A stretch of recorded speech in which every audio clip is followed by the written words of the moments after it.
भूरा चिढ़ा और उसकी पत्नी बहुत गरीब पक्षी थे। दोनों की उम्र भी हो चुकी थी। उनकी 2 बेटियां थीं, जिनका नाम रानो चिड़िया और लाडो चिड़िया था। उन दोनों के माँ बाप अपने घर में ही मिट्टी के छोटे छोटे खिलौने और घर की सजावट का सामान बनाते थे और भूरा चिढ़ा जंगल में घूम घूम कर उन खिलौने को बेचा करता था। रेड लाइट होने पर जब हवाई मोटर रुकती तब भूरा चिढ़ा अपने खिलौने बेचने के लिए उन हवाई मोटरों की ओर दौड़ पड़ता था और अपने खिलौने उन पक्षियों को बेचा करता था।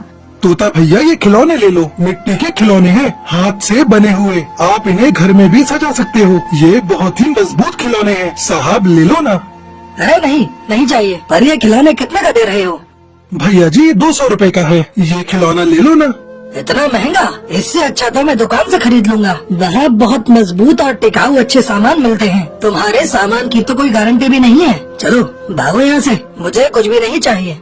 ये बात सुनकर भूरा चिड़ा उदास हो जाता है। भूरा चिड़ा के लिए उन खिलौनों को बेचना एक चुनौती भरा काम था। उसे पक्षी देखना तो दूर अपना मुंह फेर लेते थे। अपनी पत्नी के बनाए हुए सामान को बेचने के लिए वो बहुत मेहनत करता था। इसी दौरान एक दिन भूरा चिड़ा सामान बेचने के लिए जल्दबाजी में रास्ता पार कर रहा था कि अचानक सामने से आ रही एक तेज रफ्तार हवाई मोटर ने भूरा चिड़ा को जोरदार टक्कर मारी और भूरा चिड़ा वहीं जमीन पर गिर गया। इस हादसे में भूरा चिड़ा की मृत्यु हो गई। भूरा चिड़ा की लाश जब घर लाई गई तो उसकी पत्नी यह सदमा बर्दाश्त नहीं कर सकी और उसकी भी मृत्यु हो जाती है। भूरा चिड़ा की मौत के बाद उनकी दोनों बेटियां अनाथ हो गई। लाडो चिड़िया जोर जोर से रोने लगी और अपनी बड़ी बहन रानो चिड़िया से कहती है, मेरी बहन, मैं हूँ ना, तेरी बड़ी बहन हमेशा तेरे साथ है। मैं तेरा ख्याल रखूंगी। तुझे कभी भी माँ और पिताजी की कमी महसूस होने नहीं दूंगी। दीदी, अब हम क्या करेंगे, कहाँ जाएंगे और क्या खाएंगे? हमारे पास तो पैसे भी नहीं है जिससे हम अपना गुजारा कर सके। तू चिंता मत कर लाडो, माँ के बनाए हुए कुछ मिट्टी के खिलौने और सजावट के सामान रखे हैं जो बाबा ने बेचे नहीं। उन्हें बेचने से पहले ही माँ और बाबा हमें अकेला छोड़कर चले गए। हम उन सभी सामान को बेचेंगे और उनसे जो हमें पैसे मिलेंगे उससे हम अपना खर्चा चलाएंगे। तू फिक्र मत कर, मैं हूँ ना, मैं सब संभाल लूंगी। फिर दूसरे दिन रानो चिड़िया और लाडो चिड़िया जंगल के किनारे बैठकर बचे हुए मिट्टी के खिलौने और सामान बेचने लगती है। उन दोनों बहनों को सामान बेचते हुए देखकर जंगल से गुजरने वाले राहगीरों का दिल पिघलने लगा और वो पक्षी रानो चिड़िया और लाडो चिड़िया का सामान खरीदने लगे। ये सामान कितने का है चिड़िया, बताओ जरा। मेम साहब, सिर्फ 100 रुपए का है। ले लो ना, ये बहुत ही मजबूत, टिकाऊ, सुंदर सामान है और वो भी बहुत सस्ते दाम में। ये सुनकर गोरी उन दोनों अनाथ बहनों से कहती है, बहुत महंगा है ये सामान, मैं तो 50 रुपए ही दूंगी। ठीक है मैडम, आप इसे 50 रुपए में ही ले लीजिए। तभी वहाँ एक और पक्षी आता है और वो उनसे कहता है, अरे चिड़िया, ये खिलौना और ये बर्तन दो मुझे। ठीक है, ये लीजिए, आपके पूरे 100 रुपए हो गए।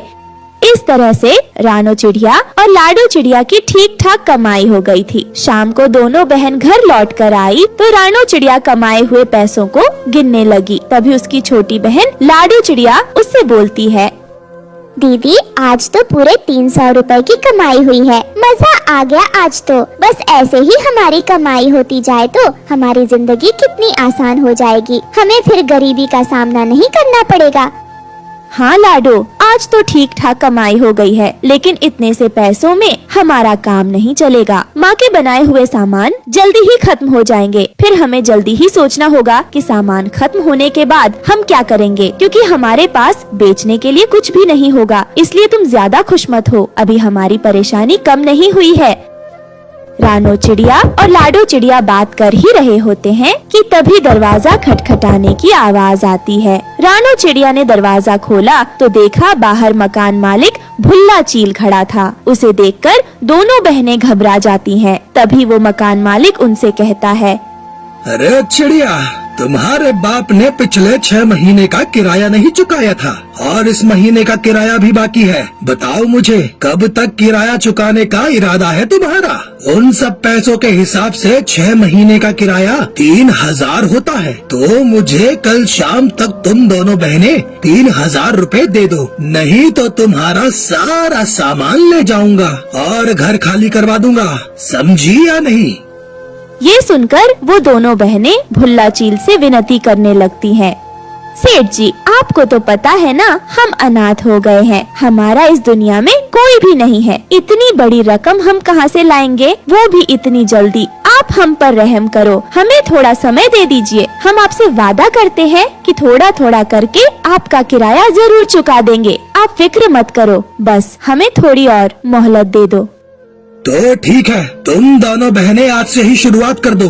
लाओ, आज के पैसे मुझे दो, जितने भी पैसे हैं तुम्हारे पास सब मुझे दे दो।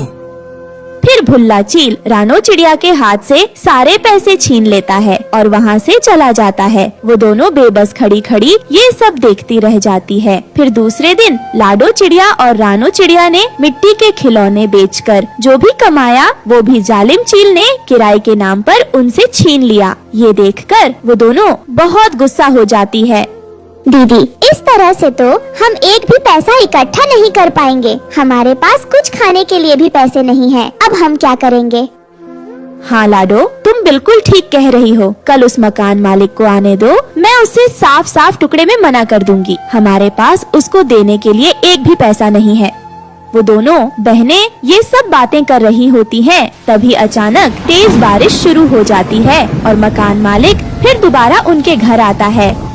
हाँ तो रानो चिड़िया बताओ, अब तुम्हारा क्या कहना है? इतने दिन हो गए, पैसों का इंतजाम हुआ है या नहीं? चील अंकल, अब कौन से पैसे, आप वैसे भी हमसे अब तक बहुत पैसे ले चुके हैं, बस अब और नहीं। अब हम आपको एक फुटी कोड़ी भी नहीं देंगे, आपको जो करना है कर लो। ये सुनकर भुल्ला चील आग बबूला हो जाता है।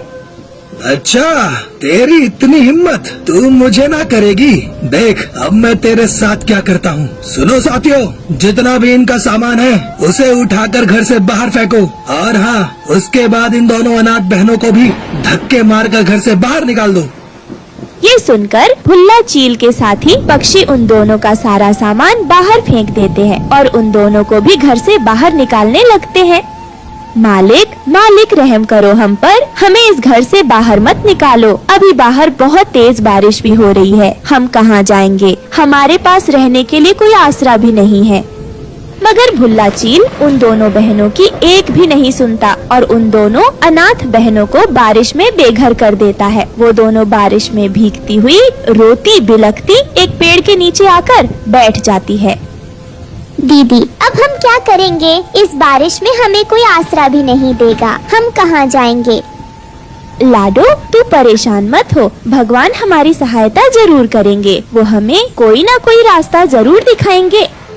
तभी उन दोनों बहनों को किसी पक्षी के रोने की आवाज सुनाई देती है। वो बारिश में भीगती हुई उस आवाज के पीछे जाती है। वो वहाँ जाकर देखती है कि एक पिंजरे में एक चिड़िया कैद है और वो मदद की गुहार लगा रही है। लाडो और रानो चिड़िया बिना कुछ सोचे समझे उसे आजाद कर देती है और वो चिड़िया बाहर निकलकर एक सुंदर सी परी में बदल जाती है। उसे देख दोनों बहनें दंग रह जाती हैं। अरे बाप रे, ये तो एक जादुई परी है। हाँ, मैं एक जादुई परी हूँ और तुम दोनों का बहुत बहुत शुक्रिया जो तुमने मुझे इस पिंजरे से आजाद किया। और तुम परेशान मत हो, मैं तुम दोनों बहनों की सारी परेशानी जानती हूँ और मेरे पास उसका उपाय भी है। सच में परी जी, आप जानती हैं हम दोनों बहनों के पास रहने के लिए कोई आसरा नहीं है और इस बारिश में हम ऐसे ही भीगते रहे तो हम बीमार पड़कर मर जाएंगे। लाडो चिड़िया और रानो चिड़िया, तुम दोनों की इस परेशानी का हल है मेरे पास। ये कहकर परी अपने जादू से वहाँ पर एक जादुई बैंगन का घर बना देती है जो दिखने में बहुत सुंदर था। उसे देखकर वो दोनों बहनें बहुत खुश होती हैं। अरे वाह, ये बैंगन का घर तो बहुत सुंदर है। ये कोई साधारण बैंगन का घर नहीं बल्कि जादुई बैंगन का घर है। इस घर में तुम्हें तुम्हारी जरूरत की हर चीज मिलेगी और ये जादुई बैंगन का घर तुम्हें बारिश और तूफान से भी बचाएगा। जाओ, अब तुम दोनों इस बैंगन के घर में आराम से रह सकती हो।